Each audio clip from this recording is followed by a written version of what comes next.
Ahí estamos. ¿Me escuchan bien? Sí, Ok.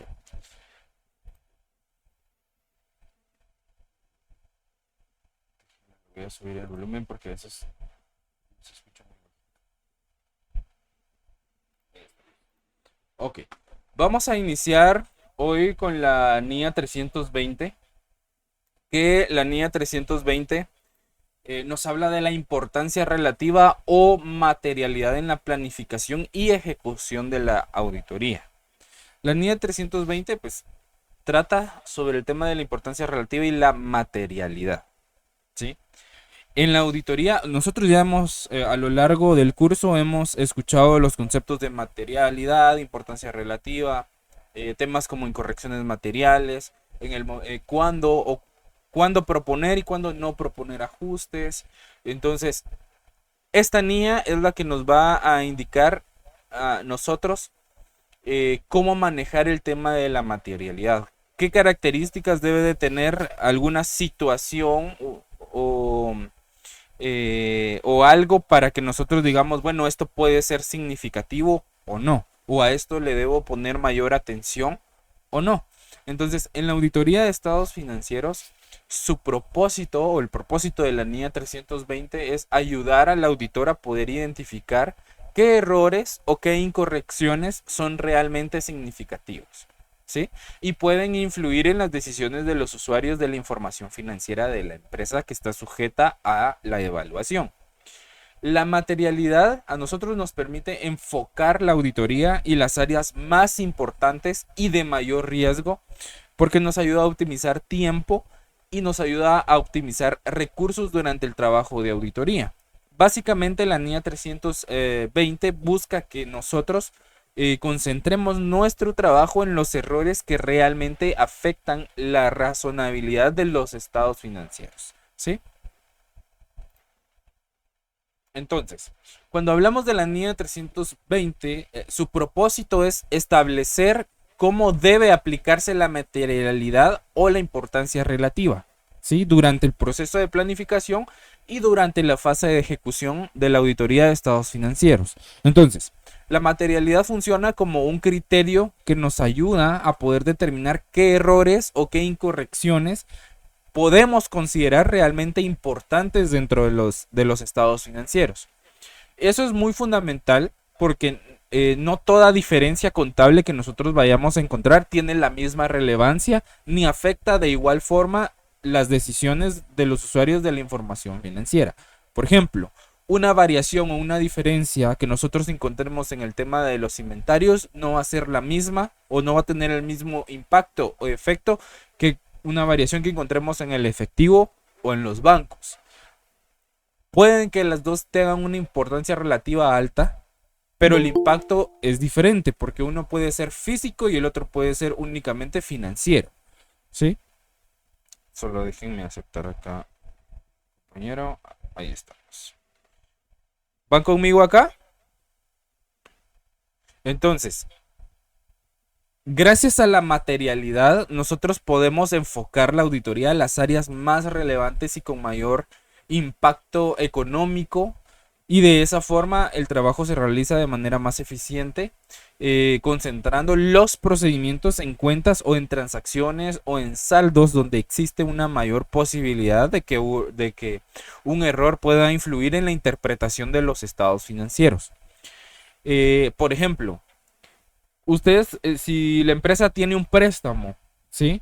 Pero no está reflejado en la contabilidad, sino que cuando ustedes piden la confirmación externa al banco sobre el saldo, que les confirmen el saldo bancario de la empresa y que les indiquen si la empresa tiene alguna obligación con ese banco. Cuando hablamos de obligación nos referimos a que tengamos una obligación de pago con el banco, ¿sí? Algún préstamo, algún crédito de bajo riesgo, a corto o largo plazo, alguna hipoteca, ese tipo de obligación. O que el banco tenga un tipo de obligación con la empresa, ¿sí? Entonces, resulta que en la contabilidad no estaba registrado un préstamo por 1 millón de quetzales. Solo está el contrato con el banco y la confirmación que nos envió el banco donde indica que la empresa tiene obligaciones con el banco por 1 millón de quetzales y hasta la fecha únicamente ha cancelado el 25% del préstamo, por decirles algo, ¿verdad? Que son situaciones que se dan a veces. ¿Por qué razón no registra la empresa el préstamo? Pues no lo sabemos. Hay que entrevistar a las personas encargadas de realizar los registros. ¿Por qué no registraron el préstamo? ¿Verdad? Ahí entraría un tema de control interno también.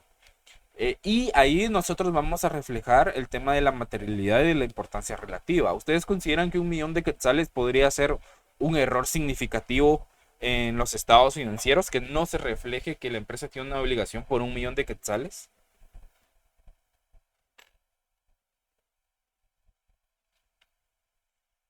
¿Cómo lo ven ustedes?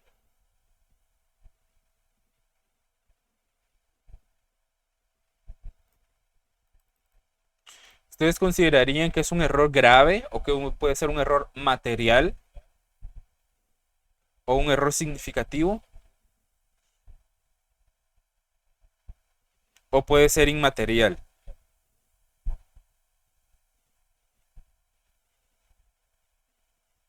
¿Y cómo fue la pregunta, perdón? Que si ustedes consideran que, que la empresa, al no haber registrado contablemente el préstamo de 1 millón de quetzales, puede afectar los estados financieros y si ese efecto puede ser material o inmaterial. Yo considero que sí, sí se puede haber afectado porque si no se registró un préstamo, tampoco se registró lo que son los intereses que cobra el préstamo, ¿verdad? Ok, muchísimas gracias, Ilse. ¿Y Evelyn había levantado la mano? Sí, respecto a la pregunta, yo digo que sí es un daño material porque afecta a la empresa y no solo eso, sino que también se refleja como un fraude, como un mal manejo de activo. Ok, podría ser un indicio de un fraude. Ismael también ahí que pone que es un error grave. Y sí, ¿por qué? Porque tampoco se registra el ingreso del dinero de la empresa. ¿Me explico? Entonces, ¿a dónde ingresó ese dinero? Esas cuestiones son las que se empezarían a indagar y se empezarían a enfocar todos los esfuerzos en verificar por qué el préstamo no está registrado, derivado de la cantidad que es. Ahora, les pongo en otro contexto. Cambiémosle la cantidad al préstamo.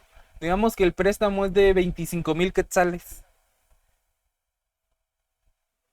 para una empresa que maneja ventas de 6 cifras. ¿Consideran que podría ser significativo o no significativo? Significativo, sí. ¿Por qué? Este, primero porque hay que ver por qué no se registró y qué fin tenía ese préstamo. Ok. Y segundo, de que, por ejemplo, si no le dimos ingreso a ese préstamo, pero sí pagamos, por ejemplo, un proveedor que teníamos que pagar por, o qué le puede ser, que teníamos que comprar una moto, 2 motos, pero sí le dimos ingreso al activo y al gasto. Yo creo que sí es significativo. Sí, quizá la empresa no tenía disponibilidad monetaria en ese momento y de repente resurge ahí una compra de algún material, algún bien o algún equipo, ¿verdad? ¿De dónde sacaron efectivo? Aquí, por ejemplo, al cambiarle el valor del préstamo a 25,000 quetzales, unos podrían decir, bueno, si la empresa maneja 6 cifras, podría ser inmaterial, ¿sí? Pero aquí entramos a un tema de control también. Entonces, no todo lo que es inmaterial, ¿sí? Lo vamos a rechazar o no lo vamos a evaluar. Entonces, eso entra en un proceso de análisis. Ok, el valor o la cantidad quizá no esté dentro de mi rango de materialidad como para proponer un ajuste. Pero tengo que considerar los temas de control que se quiebran por no haber registrado ese préstamo, aunque sea un valor inmaterial según la planificación que nosotros tenemos ya establecida. ¿Me explico?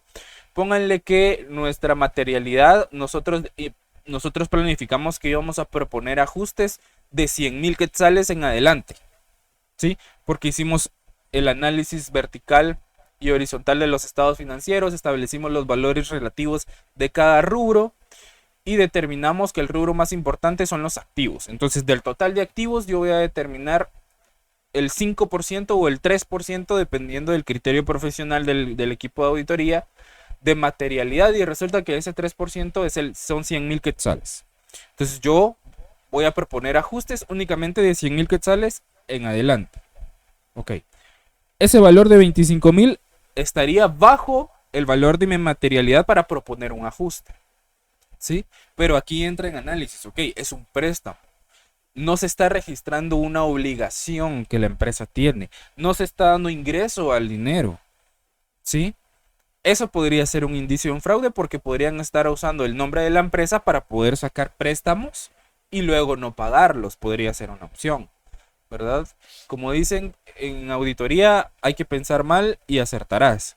Entonces, siempre hay que tener cubiertos varios escenarios posibles, ¿verdad? Porque no podemos decir esto sucedió sin haber hecho una revisión y determinar las causas por las cuales no se hizo el registro, ¿sí? Se le pudo haber olvidado al contador, ¿sí?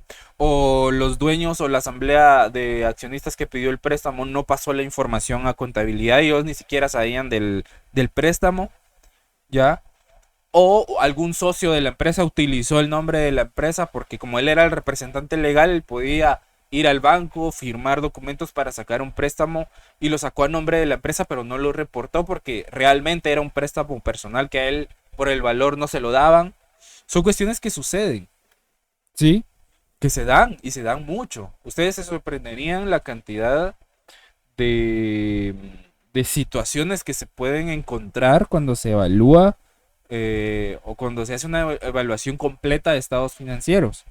Yo en algún momento me topé un caso de un socio sacó un préstamo a nombre de la empresa, pero el préstamo no era para la empresa, el dinero lo estaba usando él personalmente, ¿verdad? El dinero nunca ingresó a la empresa. Entonces, todos esos escenarios hay que considerarlos.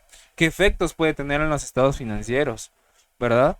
Y entonces, al final se pudo solucionar la situación, pero hubo que analizarla muy bien, de qué manera o cuál era la mejor forma de poder arreglar la situación, porque no es como que, ok, el dinero ya se lo había gastado, ¿verdad? No es como que lo podamos depositar de nuevo o lo podemos depositar en la cuenta de banco, ¿ya? Entonces es un tema bastante complejo. Se tuvieron que hacer una serie de justificaciones, se tuvieron que firmar algunos documentos en presencia de algún notario para hacer responsable al socio de la obligación como tal. Entonces son temas que nosotros debemos evaluar. Entonces no todo lo que no consideremos material lo debemos dejar por un lado, porque un préstamo es algo delicado, es una obligación con una institución a, a la que le tenemos que pagar, porque si no, esos préstamos en muchas ocasiones tienen una garantía. Imagínense que hubiera sido un préstamo hipotecario y no se paga porque la empresa en general no tenía conocimiento del pago, porque el préstamo lo sacaron a escondidas, le quitan los bienes. ¿Me explico? Entonces es un tema delicado, entonces hay que tener mucho cuidado con eso. Entonces, no todo lo que consideremos inmaterial lo vamos a dejar por un lado. Siempre hay que analizar el contexto y las situaciones y evaluar el impacto que eso tiene en los estados financieros. Por ejemplo, el no registro de un préstamo me miente en los estados financieros, sí, en la sección de los pasivos, porque yo no voy a saber realmente cuántas obligaciones tengo como empresa, ¿ya? A pesar de que sea un valor pequeño. ¿Sí, Ilse? Como una consulta. Fíjate Sí. que a mí me pasó algo similar en la contabilidad que yo estaba actualizando. Resulta que en el mes de septiembre pidieron un préstamo a la empresa de por $681,000 y a la cuenta del banco no me ingresó $681,000, sino que solamente me ingresó $274,000. Entonces yo mandé correo para preguntar qué había pasado con el restante del dinero porque no me cuadraba lo que había ingresado. Y resulta que compraron un montón de oficinas pero tampoco habían mandado las escrituras y aún sigo con la gran incógnita qué pasó con lo de más dinero porque las dueñas no dan, no quieren decir qué se hizo o qué pasó con ese préstamo. ¿Ahí qué se puede hacer? Bueno, ahí usted podría hacer un documento de respaldo en el cual usted solicitó la información y no se la dieron, ¿verdad? O a través de un correo electrónico que ahora son medios de prueba legales, informando que se dio tal X situación y que me eximo de la responsabilidad. ¿Por qué?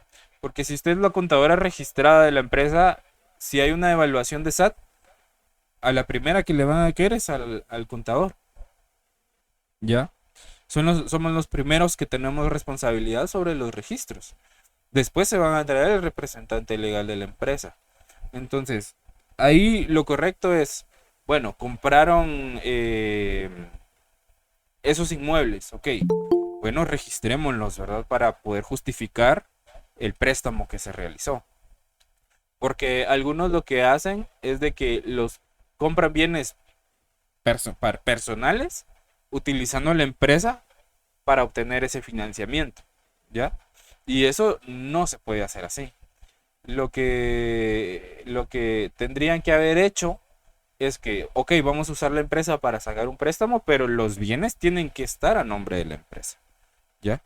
Entonces, ahí si no le dan la información, lo único es tener un documento de descargo de responsabilidad o se indica minuciosamente la situación, que se ha solicitado la información, incluso puede guardar los correos que usted mandó haciendo las consultas y demás para tenerlo como soporte y indicando que se exime de la responsabilidad por cualquier señalamiento de algún ente fiscalizador o por la asamblea de accionistas si es que no todos estuvieran enterados, ¿verdad? Esa podría ser una forma de quitarse usted la responsabilidad porque el problema siempre va a estar porque no se va a corregir contablemente, ¿me explico? Oh, está bien, Lick, gracias. Sí, porque yo he mandado correos desde septiembre del año pasado. Yo registré los inmuebles porque me dieron las escrituras y con base a eso lo mandé a una cuenta por pagar porque realmente de toda esa plata no me ingresó a mí nunca al banco. Sí, o podría ser una cuenta por liquidar para tener un control por separado. Ah, está bien, gracias, Lick. Sí, porque ese tipo de cosas, al menos yo prefiero llevar un control separado de las cuentas por pagar, porque en las cuentas por pagar pueden estar proveedores, pueden estar acreedores, puede estar un sinfín de obligaciones que yo tenga con terceros, pero eso es un poquito más complejo de controlar, entonces para tener más control sobre esa situación, mejor lo meto en una cuenta por liquidar hasta que se resuelva la situación. ¿Me explico? Es Sí, una cuenta nada más de control, ¿verdad? y yo le puse a ese nombre a la cuenta inmuebles, una cuenta por pagar que se llamaba inmuebles pendientes por liquidar, porque a la final no tengo muchos millones que no se han liquidado. Sí, porque tal vez la cuenta bancaria, el dinero que está en la cuenta bancaria no justifica la compra y no está registrado el préstamo. Sí, sí, pues, como le digo, o sea, yo cuando vi el estado de cuenta, cuando vi las amortizaciones, me di cuenta que el 26 de septiembre desembolsaron $681,000, pero realmente a la cuenta entraron dos depósitos, uno por $80,000 y el otro por $174,000. Pero al hacer la conversión dije, no, es demasiado, es muy poquito para lo que ingresó, ¿verdad? Sí, sí. Entonces, esa es la solución más práctica digamos que podría ser una solución temporal, ¿verdad? En lo que terminan de desclasificar y registrar eh, lo que hace falta.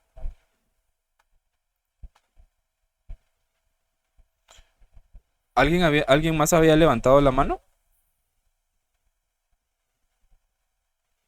¿No? ¿Estamos bien? Ok. Continuemos entonces. Entonces, la materialidad también a nosotros nos sirve para poder planificar mejor los procedimientos de auditoría, ¿sí? Porque nos ayuda a decidir el alcance de las pruebas y el nivel de detalle que cada rubro va a necesitar o que es necesario en cada rubro. y la importancia de los hallazgos encontrados durante la revisión. Por ejemplo, una empresa comercial grande, un pequeño error en sus gastos de limpieza probablemente no cambie las decisiones de los inversionistas. Por ejemplo, no registré la compra de una escoba o de 10 escobas, ¿verdad? Eso realmente no va a impactar financieramente en los estados financieros. Sin embargo, una diferencia importante en las ventas, por ejemplo, no se registró una venta de 100,000 quetzales, ¿verdad? De un cliente importante. O una diferencia importante en los inventarios. Tenemos mucho producto que hace falta en bodega, ¿verdad? Y que no se ha facturado, pero no está en bodega. También en las cuentas por cobrar son variaciones importantes que pueden afectar la situación financiera o la razonabilidad de las cifras. Pueden afectar, perdón, la percepción sobre la situación financiera y los resultados de la entidad, ¿sí? Además, durante la auditoría nosotros evaluamos si las incorrecciones que detectamos individualmente o acumuladas pueden considerarse materiales. Y eso nos ayuda a determinar si los estados financieros pueden presentar información razonable y si es posible emitir una opinión adecuada sobre esos estados financieros o sobre esas cifras. Entonces, básicamente, la NIA 320 lo que busca es que nosotros centremos nuestra atención en los errores que realmente tienen un impacto en la información financiera, permitiéndonos desarrollar una auditoría más efectiva, razonable, enfocada en los aspectos que consideremos relevantes. ¿Van conmigo acá?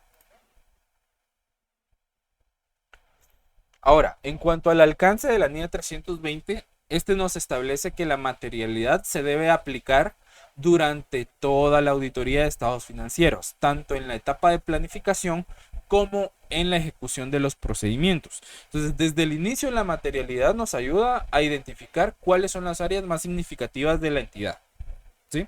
Es decir, aquellas cuentas o transacciones que podrían tener un mayor impacto en los estados financieros y en las decisiones de los usuarios de esa información. También influye directamente en la naturaleza y el alcance de las pruebas de auditoría. Cuando una cuenta se considera más importante o riesgosa, el auditor normalmente realiza procedimientos más amplios y detallados para obtener una mayor seguridad sobre la información que está revisando. Por ejemplo, una empresa industrial, ¿sí? Sus inventarios suelen representar una parte importante de los activos, ¿ya? Entonces, debido a su impacto financiero de ese rubro, nosotros probablemente vamos a aplicar más pruebas físicas y revisiones sobre esa área que sobre otras cuentas menos relevantes, ¿sí? ¿Por qué? Porque es un área que es esencial para el funcionamiento del negocio, ¿ya?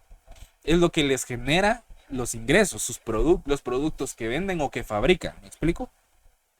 Entonces, esta norma también nos establece que el auditor debe evaluar el impacto de las incorrecciones detectadas. Y eso no significa analizar si los errores encontrados son suficientemente importantes para afectar la razonabilidad de los estados financieros o de influir en quienes toman decisiones financieras, ¿sí? Entonces, para poder determinar la materialidad, nosotros debemos considerar varios factores, pero acá les coloqué los tres más importantes. Primero, el tamaño del error. Segundo, la naturaleza de las cuentas afectadas. Y tercero, el impacto que puede generar en los usuarios de los estados financieros. Por ejemplo, aunque un error monetario sea pequeño, podría ser muy relevante si está relacionado con incumplimientos legales. Por ejemplo, el tema del préstamo. El banco nos puede demandar, nos puede embargar nuestras cuentas bancarias si no pagamos, ¿ya? Ahí podríamos tener un conflicto legal, ¿sí? O el dinero se utilizó para cometer un fraude. Alguien lo sacó, se lo robó y la empresa perdió. Le hicieron un fraude. O podemos tener información sensible para los inversionistas o para los bancos, ¿sí? Entonces, básicamente la materialidad nos funciona como una guía que nos acompaña durante toda la auditoría y nos ayuda a tomar decisiones más adecuadas sobre qué revisar, cuánto revisar y cómo evaluar los errores que vayamos identificando. ¿Van conmigo acá? ¿Vamos claros? ¿Alguna duda hasta el momento?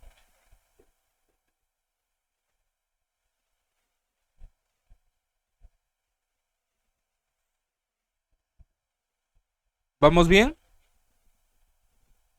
Silic. ¿Sí? Ok. Si algo no les queda claro, por favor, pueden abrir sus micrófonos para hacer sus consultas. Ahora, en cuanto a los objetivos de la NIA 320, lo que busca es que nosotros apliquemos correctamente la materialidad durante toda la auditoría de los estados financieros, ¿sí?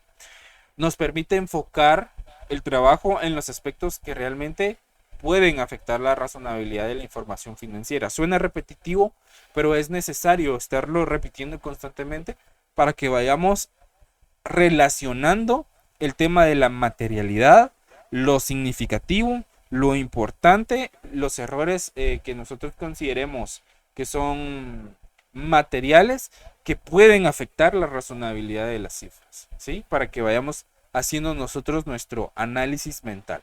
Ahora, uno de los principales objetivos es identificar primero las incorrecciones que sean significativas, es decir, errores que pueden influir en las decisiones de los usuarios de los estados financieros, como los bancos, los inversionistas o los socios, que son los tres pilares fundamentales que nos ayudan a que el negocio pueda funcionar. Los bancos porque nos pueden otorgar financiamiento para operar. Los inversionistas también nos pueden dar financiamiento para operar. O los socios, que son los que aportan y los que manejan la entidad y los que toman las decisiones. ¿Me explico? Entonces, media vez afecte las decisiones en esas tres áreas, nosotros podemos considerar que algo es material, aunque no monetariamente, pero en tema de información que no se revela adecuadamente, puede ser material. ¿Me explico? Entonces, por ejemplo, ustedes pueden ver en la imagen, no sé si la logran ver bien, acá hay una tabla de materialidad que acá nos habla de una base, nos habla de un porcentaje aplicado, de una materialidad global y de una materialidad en ejecución, ¿sí? Y nos pone diferentes rubros. Por ejemplo, nos habla de la utilidad antes de impuestos. Porcentaje aplicado del 5%. La materialidad global sería de $1.250.000 y la materialidad en ejecución de $875.000. ¿Qué quiere decir? Y así se maneja con los demás activos. Que se tomó la utilidad del estado de resultados, ¿sí? Se tomó esa utilidad antes de impuestos y se le aplicó el 5%. ¿De dónde sale ese 5%? Eso es a criterio y a juicio profesional del auditor socio del encargo o del encargado de la auditoría, ¿sí? Eso no lo van a encontrar a ustedes en un libro, no lo van a encontrar en alguna guía. Puede que firmas ya tengan establecidos sus porcentajes de materialidad a como ellos profesionalmente y con base a su experiencia consideran que es lo ideal, ¿sí? Pero por ejemplo, ustedes van a Deloitte, ellos tienen su tabla de materialidad, de porcentajes de materialidad. Van a KPMG, ellos tienen sus propios criterios para determinar la materialidad y error tolerable. Van a Ernst Young, también, ellos tienen sus propios criterios. Yo tengo mis propios criterios. Ustedes cuando salgan al mundo profesional van a tener sus propios criterios que van a aplicar para determinar su propia materialidad, ¿sí? Porque también la materialidad va en función a la entidad, ¿sí? Yo a una fábrica no le puedo aplicar el mismo porcentaje de materialidad que a alguien que se dedica a vender repuestos, ¿sí? Son negocios diferentes, magnitudes diferentes, ¿ya? Entonces, en lo personal, como profesional, la materialidad va en función al tipo de entidad que yo estoy evaluando, ¿sí? ¿Podemos mantener un estándar? Sí se puede, es posible, porque al final los porcentajes son porcentajes y esos porcentajes se le van a aplicar a las cifras del negocio, ¿sí? Pero siempre hay que evaluar el contexto. ¿Estamos claros acá? ¿Van conmigo? Entonces, ¿qué quiere decir esto? Que la materialidad global, digamos que esto va a ser el mayor impacto que nosotros podamos encontrar, ¿sí? Y la materialidad en ejecución es para a partir de qué valor yo voy a empezar a proponer ajustes. ¿Sí? Entonces, la materialidad en ejecución, ok, yo estoy haciendo un recuento físico de inventario, estamos ahí haciendo el conteo, verificamos que faltan bastantes bienes en el inventario, hacemos el recuento, pedimos más documentación, sacamos un recuento. Bueno, ok. Cuando ya definimos todo lo que falta, miren, faltan $880,000. La materialidad en ejecución de cuánto es de 875,000. Ok, aquí hay que proponer un ajuste. ¿Me explico? Ese ajuste ya se va a considerar material. ¿Ya? Y el 1.250.000 se puede considerar material y generalizado. O sea que el impacto en los estados financieros va a ser mucho más grave. ¿Me explico? Pero eso va a depender de los valores relativos de la entidad. También lo podemos hacer sobre el total de ingresos. Y sobre el total de ingresos se aplica acá, bueno, al menos yo aplico el 1%. Sobre los activos totales, aquí puede variar. Acá les coloqué el 2%, pero yo lo coloco del 1 al 3, del 1 al 5%. Dependiendo también del negocio, de la entidad que se vaya a evaluar. Y también se puede aplicar sobre el patrimonio neto. Por lo general se aplica un 2%, o al menos yo aplico un 2%.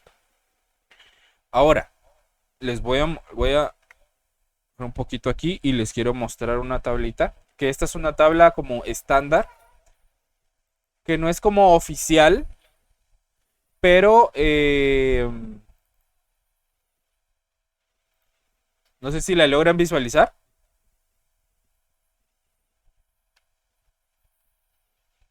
¿Sí?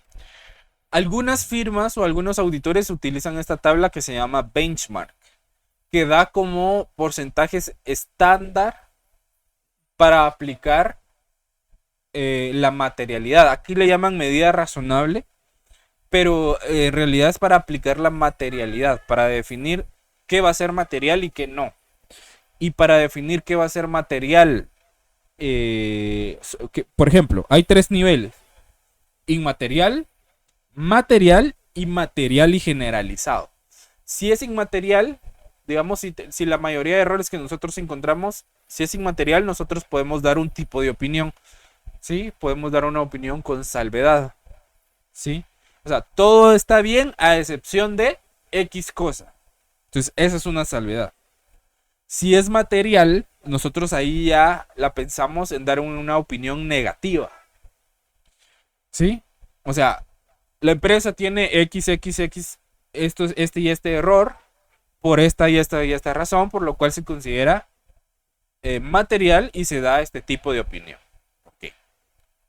Pero si es material y generalizado, entonces ahí es una opinión negativa, o incluso nos podemos abstener de opinar. ¿Sí? Cuando entremos a las niñas, al grupo de las niñas 700, vamos a ver en qué momentos vamos a ver qué tipo de opinión, pero la materialidad influye bastante. ¿Sí? No sé si van conmigo acá. Entonces, por ejemplo, aquí el benchmark me dice que de la utilidad antes de impuestos yo puedo aplicar de un 5 a un 10% de materialidad. De las utilidades normales antes de impuestos puedo aplicar igual un 5 a 10%. De las ventas totales o de los ingresos totales yo puedo aplicar de un 0.5 a un 1%. En mi caso yo aplico de un 1 a un 3%. De los activos totales, aquí nos da una recomendación de un 0.5 a un 1%. En mi caso, yo en los activos totales aplico de un 1 a un 5%. Y del capital nos dice de un 1 a un 2%. Acá sí estoy de acuerdo porque el capital como que engloba todo lo relacionado con los pasivos, activos y demás. Y de los activos netos, de un 0.5 a un 1%, aquí yo le aplicaría tal vez de un 1 a un 3%. Y también se puede aplicar a los resultados del ejercicio, también lo aplico yo de un 1 a un 3%. ¿Qué es lo más recomendable? Primero hay que ver cuál es el valor mayor, por lo general son los activos. ¿Sí? Entonces, si yo voy a evaluar todo el activo, entonces me baso en los activos totales. ¿Sí? Comparo ¿Los ingresos son mayores a mis activos? No, entonces me voy a basar en los activos, porque eso es lo que tiene mayor impacto. Entonces le aplico yo de un 1 a un 5% de materialidad. ¿Ya? Entonces, si van conmigo acá. Ahora, también está esta otra tabla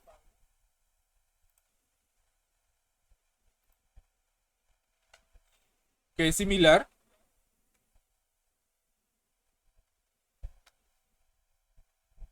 Para poder determinar la materialidad. ¿Sí? Pero son porcentajes estándar. ¿Sí? Pero si ustedes están dentro de alguna firma, se van a dar cuenta que cada firma tiene sus propios niveles de materialidad. Incluso nosotros tenemos bueno, la mayoría de firmas tienen una política de error tolerable. ¿Sí? ¿Hasta qué porcentaje nosotros vamos a tolerar un error? ¿Ya? Entonces, por lo general también es de un 1 a un 5% en las que yo he tenido oportunidad de participar. Y en lo personal también aplico de un 1 a un 5% de error tolerable. Pero eso va a variar dependiendo de varios factores, ¿verdad? No es solo de que, bueno, voy a aplicar un 5% o un 3%. No, se hace un análisis y dependiendo del análisis de los rubros que se vayan a evaluar, se determina qué porcentaje se va a aplicar con base a la materialidad que la firma tenga establecida. ¿Sí?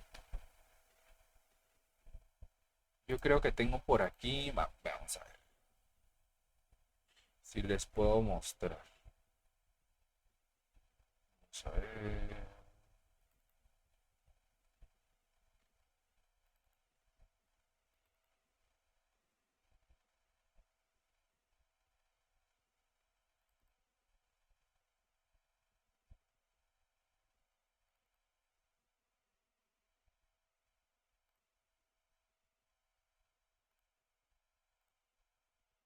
Vamos a ver si lo tengo por acá. ¿Logran ver?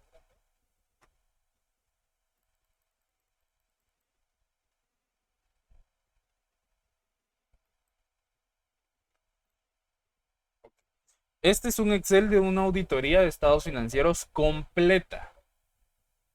¿Sí? Están los estados financieros, está el estado de situación financiera, el estado de resultados, el estado de cambios en el patrimonio, la reclasificación para los flujos de efectivo, la hoja de trabajo para elaborar el flujo de efectivo,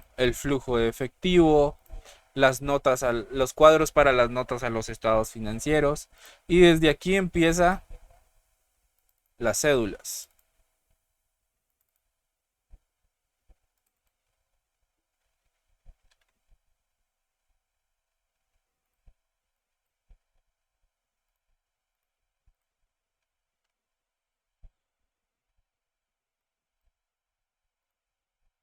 Entonces, las cédulas centralizadoras de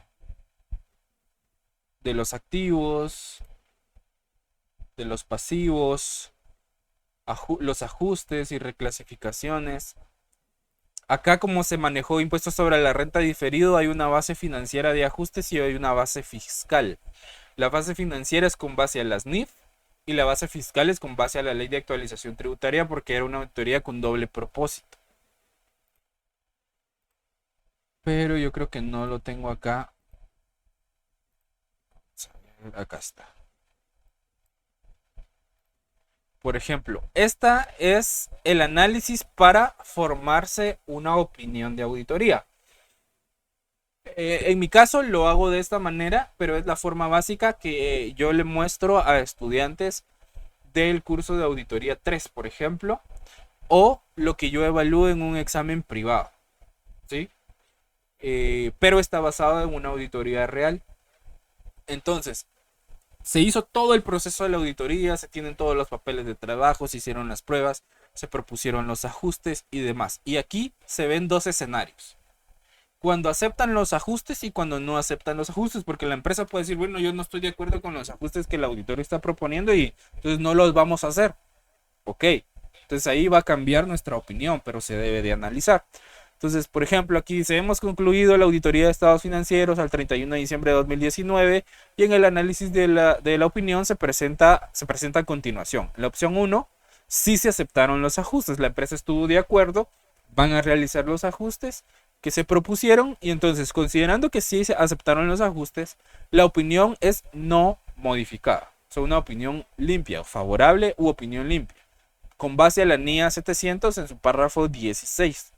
Después de registrar los ajustes, cambió el resultado del periodo, ya que de una ganancia de 500,000 quetzales se convirtió en una pérdida de 1.176.000 quetzales. ¿Qué pasó acá?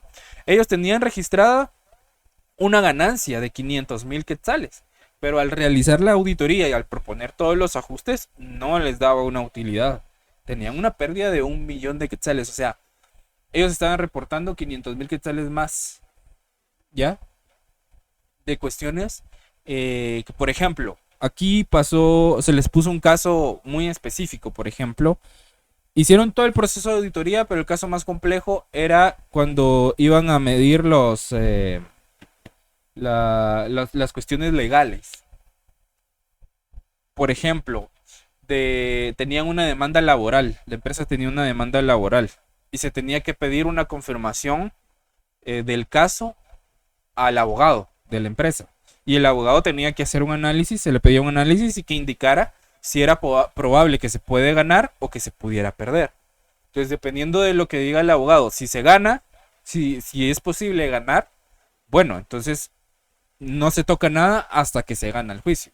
Pero si existe la posibilidad de que el juicio se pierda, entonces hay que prepararse. Hay que tener un fondo de contingencia. Y ese fondo de contingencia, porque lo iban a perder, según el detalle, todo el caso que se les había dado, la probabilidad era que el caso de la empresa lo perdiera, entonces ellos tenían que hacer un desembolso de todos los pasivos laborales del trabajador. Entonces, al hacer los ajustes, ya no tenían una utilidad, sino que tenían una pérdida, ¿ya? Entonces, por eso pasaron de 500,000 a 1.000.000 de pérdida. ¿Me explico? Luego dice, no consideramos que exista un problema de empresa en funcionamiento, porque aquí se evalúa una NIA, la NIA que es, si no estoy mal, la NIA 570, que habla de un principio fundamental que es el principio de empresa en funcionamiento, ¿sí? Entonces, la empresa en funcionamiento lo que quiere decir es que nosotros evaluemos como auditores si la empresa puede seguir operando por lo menos un año más, ¿ya? Y eso se puede hacer en función en varios rubros, pero el principal son las utilidades retenidas. Entonces la empresa tenía unas utilidades retenidas de 18 millones de quetzales. Entonces, de las utilidades retenidas van a perder 1.000.000, porque cuando se tiene una pérdida lo absorbe el patrimonio, ¿sí? Entonces, 1.000.000 comparado con 18 millones es inmaterial, ¿ya? No es relevante una pérdida de 1.000.000 de quetzales si tienen un colchón de 18 millones. Obviamente es una pérdida grande, pero no les va a afectar demasiado financieramente, a eso me refiero, no sé si me explico. Entonces dice que las utilidades retenidas que ascienden a 18 millones absorben totalmente la pérdida con base a la NIA 570 en su párrafo 17. Ahora, en la segunda opción, ¿sí? Entonces, este es el análisis de la primera opción. Si digamos que los hubieran aceptado, ahí hubiera quedado todo. Pero si no los aceptan, se hace el siguiente análisis. Dice, primer análisis de la opinión. El efecto de no aceptar los ajustes se presenta a continuación con base a la NIA 450. Entonces, de los activos, los saldos según auditoría, tenemos los saldos según contabilidad, tenemos las variaciones y tenemos los porcentajes. Y aquí le vamos asignando la categoría, ¿sí? Por ejemplo, de los activos, según auditoría deberían de ser 28.100.000. Según contabilidad deben de ser 28.090.000. Ya hay una variación de 43.000 quetzales. Según auditoría y según contabilidad. Entonces, al hacer el porcentaje de la variación con el saldo según auditoría, básicamente nos da un 0% de efecto. ¿Ya? Entonces, eso dentro del análisis o dentro de la tabla de materialidad que nosotros aplicamos se considera inmaterial. Sí, recuerden que para mí inmaterial es del 1 al 5%, del 6% al 24% es material, y del 25% en adelante se considera material y generalizado. ¿Sí? Luego en los pasivos tenían unos pasivos, según auditoría tendrían que tener unos pasivos de 6 millones y ellos tenían un pasivo de 5 millones. Una variación de 600,000 quetzales, aquí ya el porcentaje sube al 11% en la variación. Entonces aquí esto sí ya se considera material, pero no es generalizado. Digamos que aquí todavía podríamos dar una salvedad. En el patrimonio, según auditoría tendrían que tener 23 millones y según contabilidad tienen 22 millones. Entonces hay una variación de 1 millón. Y su porcentaje de materialidad es del 5%. Entonces se considera material. De los resultados de una pérdida que tendrían que tener de 1 millón, ellos tienen una ganancia de 500,000 quetzales. Entonces ahí hay una variación de 1,678,000 quetzales. Entonces ahí tienen un porcentaje de materialidad del 143%. Y eso se considera material y generalizado. ¿Ya? Para confirmar la opinión, hacemos un segundo análisis y tomamos la cifra más importante, que para nosotros fueron el total de activos. Entonces, según el análisis de la opinión, considerando que el resultado del periodo fue el que excedió el nivel a material y generalizado, efectuaremos el siguiente análisis, ya que los ajustes no aceptados en los resultados por 1,600,000 y no considero conveniente dar una opinión negativa por los activos, pasivos y patrimonio. O sea, los activos, pasivos y patrimonio son lo suficientemente robustos para soportar la pérdida. ¿Ya? Por lo tanto, no, por ese resultado que es material y generalizado, ¿sí? Solo con base en los resultados, no podríamos dar una opinión negativa porque financieramente lo soporta la empresa. Queda todavía un margen de holgura bastante grande, ¿verdad? Porque las utilidades retenidas son de 18 millones a perder 1 millón. No sé si van conmigo acá. Entonces se hizo el siguiente análisis. Se hizo el análisis con los ajustes que no aceptaron, que fueron de 1,678,000, y se hicieron la comparación contra el total de activos. Y al hacer el determinar el porcentaje de materialidad nos da un 6%, que eso ya es material, pero no es generalizado. Entonces, la conclusión dice: los efectos de la no aceptación de los ajustes provocan una incorrección material, por lo que se emitirá una opinión con salvedades con base a la NIA 705 en su párrafo 7. Luego, el párrafo del fundamento de la opinión con salvedades dice: la administración no aceptó los ajustes. De haberlos aceptado, los activos hubieran incrementado en 43,000 quetzales, que representan un 0%. Los pasivos se hubieran incrementado en 673,000 quetzales, que representan un 11%. Y el patrimonio se hubiera incrementado en 1,048,000, que representa un 5%. Y el resultado se hubiera disminuido en 1,678,000, que representa un 143%. Eso solo para el párrafo del fundamento de la opinión. ¿Por qué es que íbamos a dar una opinión con salvedad? Pero si se dan cuenta, el punto de mostrarles esto es el análisis que se realiza con base a la materialidad después de haber obtenido toda la evidencia. Y eso se va evaluando también durante el proceso de ejecución. Por ejemplo, este es el informe. Este es el informe de auditoría. No sé si lo logran ver ahí. Sí. Entonces dice: informe de auditoría emitido por un auditor independiente. Este encabezado siempre tiene que ir cuando es una auditoría externa. Se dirige a los accionistas de la empresa. Dice: informe sobre la auditoría de estados financieros. Entonces, ahora antes primero se hacía el fundamento de la opinión y luego se daba la opinión. Ahora primero se da la opinión y luego se da el fundamento. Entonces aquí tenemos la opinión, tenemos el fundamento, que aquí está el párrafo que fue el que determinamos en el análisis que ustedes vieron, y todo lo demás que conlleva el párrafo del fundamento de la opinión. Aquí colocamos un párrafo de énfasis por el tema de una demanda, párrafos de otras cuestiones donde hay cuestiones importantes que informar. También informamos sobre la responsabilidad de la administración con relación a los estados financieros y las responsabilidades del auditor con relación a los estados financieros.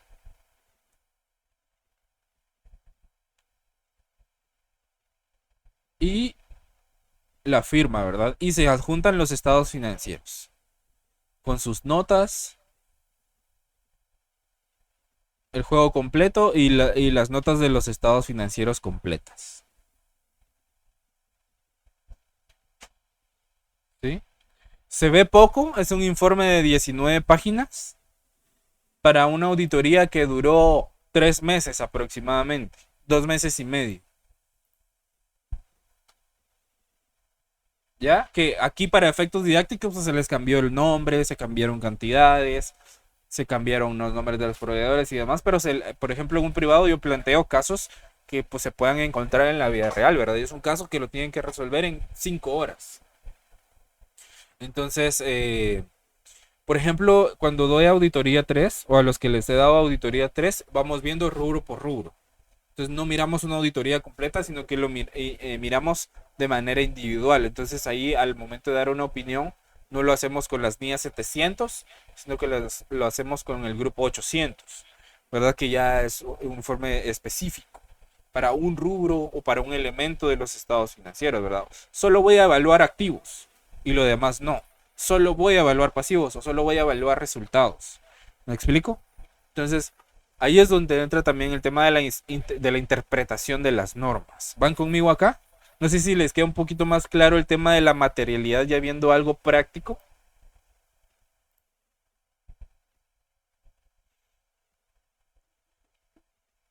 ¿Vamos bien? Ok, si tienen dudas, por favor, pueden activar sus micrófonos.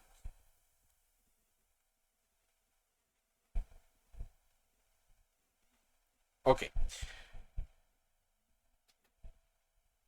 Entonces,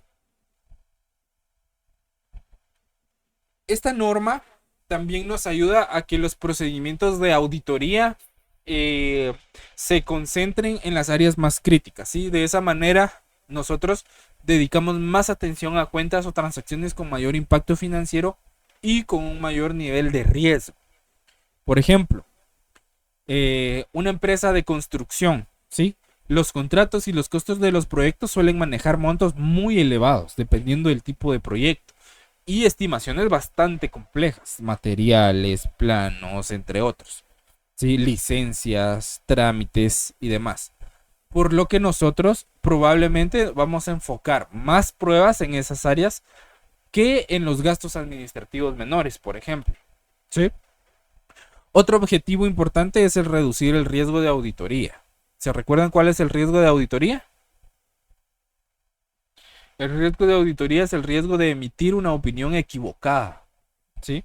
Entonces, porque la materialidad nos ayuda a determinar qué errores son relevantes y cuáles no afectan de forma importante los estados financieros. Y eso mejora la calidad y la efectividad de nuestro trabajo.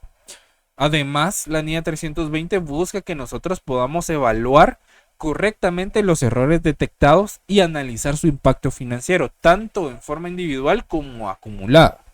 Y eso es muy fundamental porque nos ayuda a sustentar adecuadamente la opinión final de auditoría, ¿sí? Entonces, básicamente, la materialidad nos permite que podamos concentrar la auditoría en lo que realmente es importante, ayudando a tomar decisiones más precisas para poder emitir una opinión más profesional y con mayor fundamento. En cuanto a las definiciones clave, ustedes las pueden ver ahí en su pantalla. Nos da la definición de materialidad o importancia relativa, que es el nivel a partir del cual un error influye en las decisiones financieras. Incorrección material, error significativo en los estados financieros, juicio profesional, criterio utilizado por el auditor para evaluar importancia.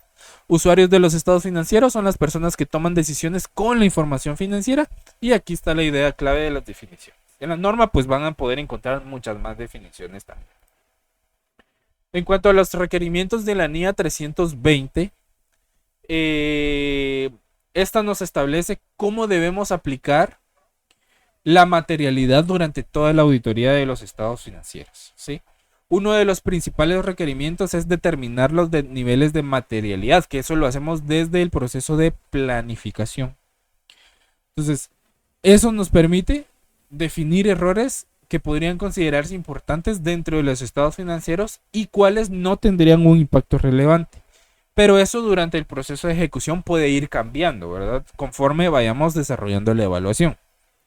La norma también nos indica que la materialidad debe de utilizarse, al momento de planificar los procedimientos de auditoría.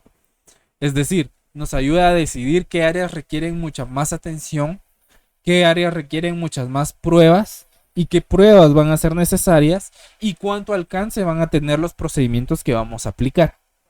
Además, nosotros también debemos evaluar las incorrecciones identificadas durante la auditoría, o sea, durante el proceso de ejecución, para poder determinar si afectan de manera importante la razonabilidad de la información financiera. No solo se analizan los errores de forma individual, sino que también el efecto acumulado de varias diferencias pequeñas, ¿sí?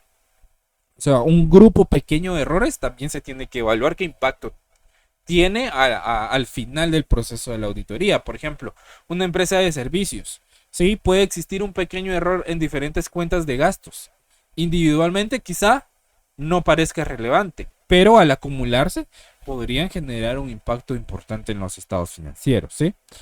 Otro requerimiento importante es revisar continuamente la materialidad durante el desarrollo de la auditoría, porque si aparecen cambios en la situación financiera de la entidad o nuevos riesgos relevantes, por ejemplo, lo del préstamo no registrado, que era algo que no se había considerado, ¿sí? Entonces nosotros ahí podemos modificar los niveles de materialidad inicialmente establecidos, porque tendríamos una justificación para hacerlo, ¿ya? Entonces, la norma también nos exige aplicar constantemente nuestro juicio profesional, porque la importancia de un error no depende únicamente del monto económico, sino que también de la naturaleza de la cuenta y de cómo puede afectar las decisiones de los usuarios de la información financiera. ¿Van conmigo? ¿Me explico? Entonces, nosotros también debemos ajustar los procedimientos según los riesgos identificados y documentar adecuadamente las conclusiones relevantes como respaldo de nuestro trabajo realizado, ¿ya? Entonces, básicamente en la NIA 320 nos establece que la materialidad debe evaluarse de una manera continua y que debe de ser flexible durante la auditoría también, porque o para que nos permita que nosotros podamos adaptar nuestro trabajo según los riesgos y según los hallazgos que vayamos encontrando. ¿Van conmigo acá?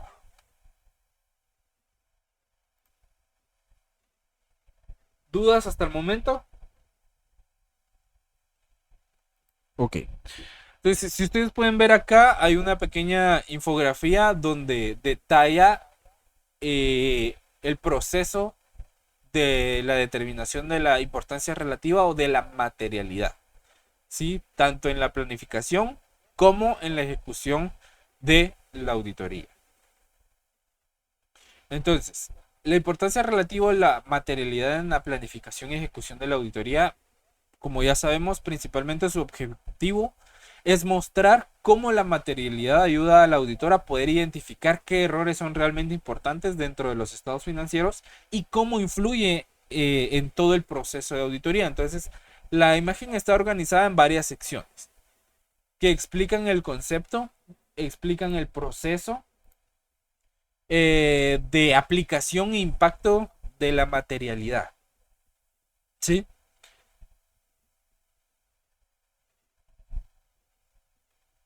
Entonces, el concepto central, básicamente, de la materialidad es la sección izquierda, porque define la materialidad o la importancia relativa como nivel, como el nivel a partir del cual nosotros vamos a tomar un error o vamos a considerar que un error puede influir en las decisiones financieras de los usuarios de los estados financieros.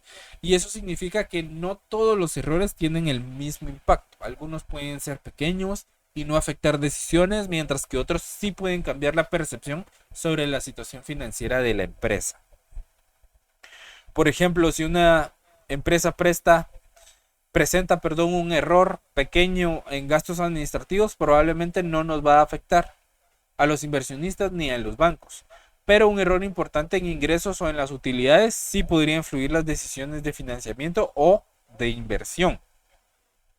También nos da los principios clave de la materialidad, como el enfoque basado en riesgos, que la materialidad pues ayuda al auditor a enfocarse en las áreas con un mayor impacto financiero.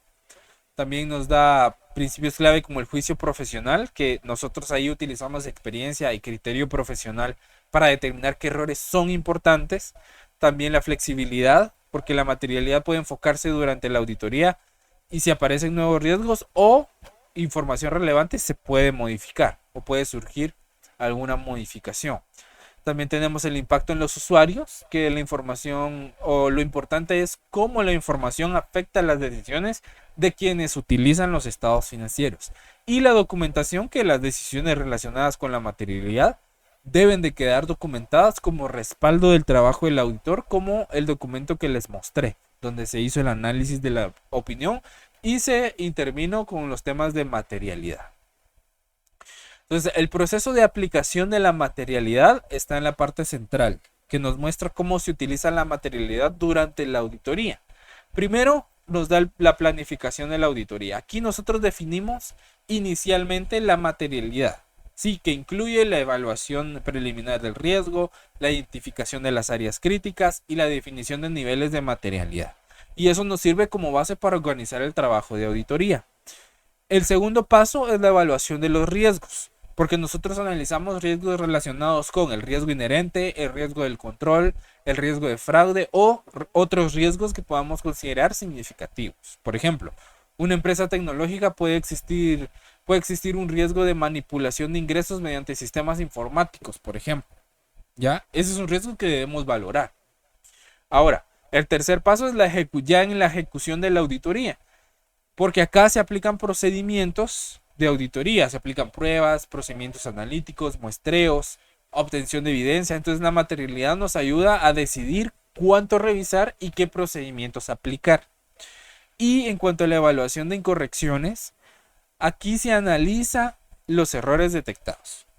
¿Sí? Nosotros evaluamos impacto financiero, acumulación de errores y relevancia de las diferencias encontradas. Y por último, la conclusión del auditor, que finalmente acá nosotros utilizamos la materialidad para emitir una opinión adecuada y comunicar los hallazgos relevantes. ¿Estamos claros acá? ¿Van conmigo acá? Ahora, la parte derecha nos muestra los indicadores, ¿sí?, utilizados para determinar los niveles de materialidad. Podemos tener una materialidad global, un umbral de errores, ¿sí? Y errores identificados. Entonces, eso nos ayuda a nosotros para poder comparar errores encontrados contra límites previamente establecidos, que son los que nosotros determinamos con los indicadores de materialidad. Entonces, el gráfico que ustedes ven acá, el gráfico comparativo y la matriz de riesgos, nos muestran cómo se relacionan la materialidad con los errores aceptables y con los errores detectados. Mientras que la matriz de riesgos acá abajo nos clasifica según situaciones según la probabilidad y el impacto. ¿Sí? Los riesgos con mayor impacto y probabilidad, requieren una mayor atención. Y la aplicación de la materialidad en la auditoría, que es la sección inferior, explica dónde se utiliza la materialidad. Se utiliza en los estados financieros, porque nos sirve para evaluar la razonabilidad de la información, en los análisis comparativos, en la evidencia de auditoría, en el control interno y en la documentación, ¿sí? Y el impacto en la opinión del auditor, que esta sección inferior derecha, nos explica cómo los errores afectan la opinión final. Por ejemplo, si los errores no superan la materialidad, los estados financieros pueden considerarse razonables. Si los errores superan la materialidad, la opinión del auditor podría modificarse. Y en cuanto a la comunicación, los hallazgos relevantes se deben informar al gobierno corporativo de la entidad. Entonces, ¿qué beneficios tiene la materialidad? Acá la parte inferior resume los beneficios de la materialidad. Esta línea azul que ustedes ven hasta abajo. Porque si aplicamos nosotros correctamente la NIA 320 podemos tener mejor toma de decisiones, reducción de riesgos, una auditoría con mayor calidad y podemos tener mayor confianza y transparencia. ¿Sí? ¿Estamos claros acá? ¿Alguna duda con la NIA 320?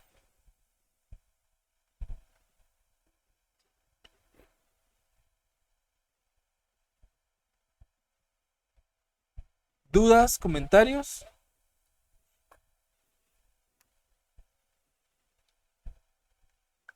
¿Estamos claros? Sí, todo bien, gracias. Ok. Ahora vamos a la NIA 330, que nos habla de las respuestas del auditor a los riesgos valorados. Si ustedes se dan cuenta acá, primero en la NIA 300 empezamos el proceso de planificación, ¿cierto? Luego vimos la NIA 315 de ¿qué nos hablaba la NIA 315? ¿Se recuerdan?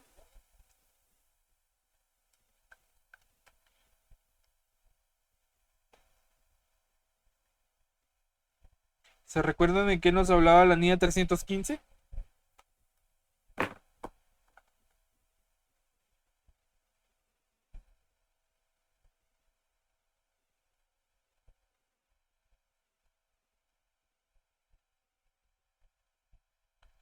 ¿No se recuerdan?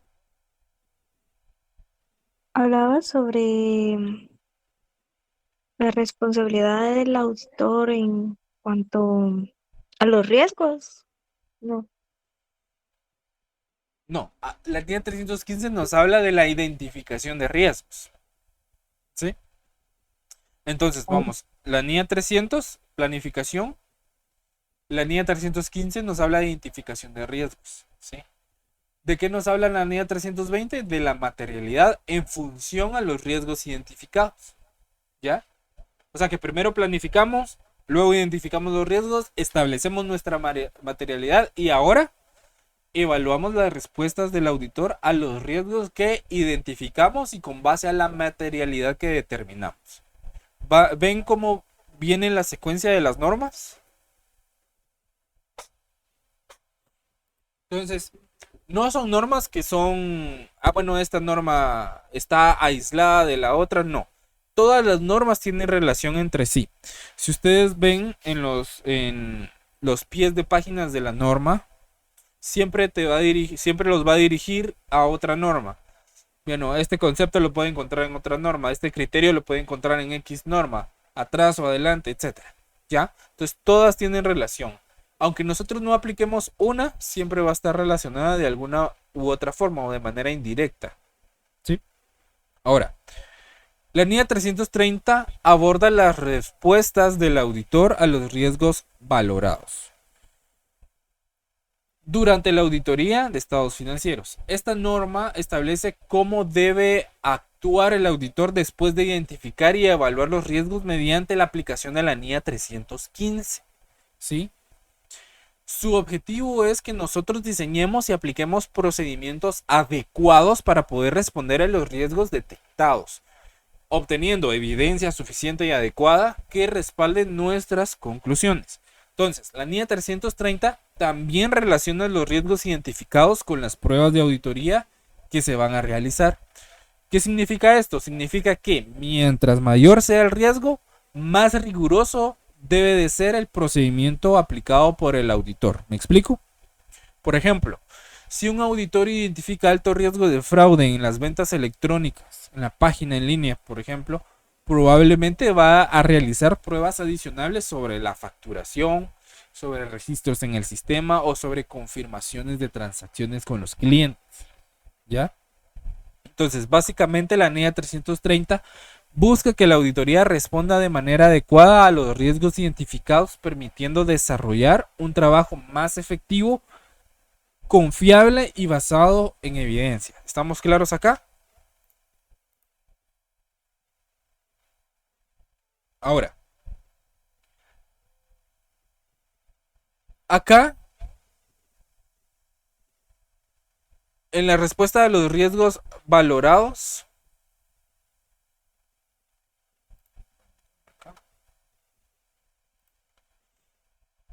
nosotros debemos de establecer cómo debemos de responder a los riesgos que vayamos identificando, mediante qué herramientas diseñar procedimientos. Por ejemplo, si nosotros vamos a evaluar efectivo, un procedimiento, el de cajón es el arqueo de caja. Bueno, a contar el efectivo, pero ¿qué otro procedimiento podemos aplicar si nosotros detectamos algún riesgo más, aparte de una entrevista de control interno? Podemos establecer otros mecanismos para poder evaluar un poco más a profundidad y obtener mayor información. Por ejemplo, pedir más copias de las facturas, hacer un vaciado de información, pero que lo haga la persona encargada de la auditoría, porque a veces lo que hace el auditor es que, ok, yo cuento el efectivo y yo reviso las facturas. Pero lo ideal es que la persona encargada cuente el efectivo, porque si hay un error, lo identifica él mismo, entonces ahí no hay manera de que pueda decir, no, no hay, ¿verdad? O yo le di todo el dinero y usted está ahí escondiendo 100 quetzales o qué sé yo. O yo le di las facturas y de plano usted perdió alguna factura. No. Entonces, por esa razón, lo ideal es que la persona encargada de la caja haga el vaciado de información de las facturas, por ejemplo, y haga el conteo físico del dinero. Eso es diseñar un procedimiento orientado a la mejor obtención de resultados. Porque ahí no hay forma posible de que me pueda decir esta factura no correspondía a esto.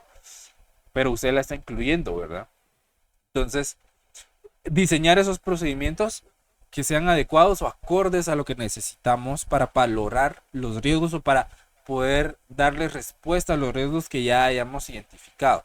Eso nos va a ayudar a reducir el riesgo de auditoría y también nos va a ayudar a tener mejor evidencia que sea más suficiente y que sea más adecuada. Entonces recordemos que la auditoría, su enfoque principal está basado en riesgos, en dar respuestas según el riesgo y siempre aplicando el juicio profesional o el criterio del auditor. Ahora, el alcance nos establece cómo debe de actuar el auditor frente a los riesgos que se hayan identificado durante la auditoría. Y la norma se enfoca en relacionar cada riesgo valorado con procedimientos específicos que permitan obtener evidencia suficiente y adecuada.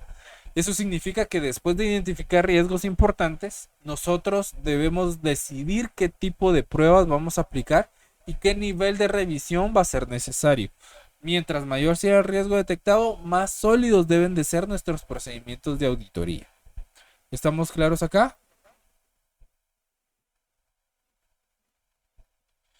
Por cuestiones de tiempo, lo vamos a dejar acá. Y vamos a continuar en la próxima clase. Espero que el día de hoy, ya sea por la tarde noche, ya tenerles cuestiones, los enunciados de tareas. Si no, se los voy a compartir por el grupo de auditoría para la zona. También material de apoyo para que ustedes puedan iniciar a leer, que pueden también leer el primero que se les compartió, que es de la NIA 200 a la NIA 501. Y se les va a trasladar de la NIA 505 a la NIA 830, si no estoy mal, o 840.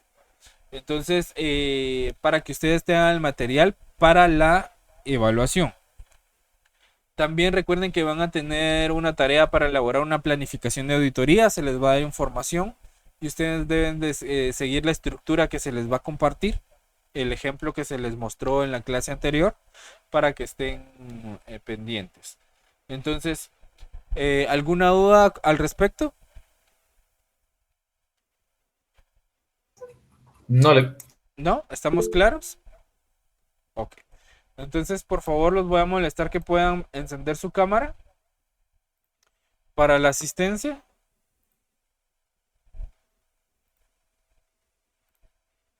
Entonces, a la cuenta de 3, a la 1, a las 2 y a las 3.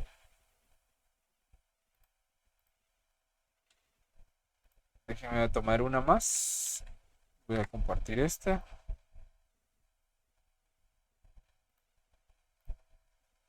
A la 1, a las 2 y a las 3. Ahí estamos. Ahí se las comparto. Ok. Entonces, vamos a finalizar acá.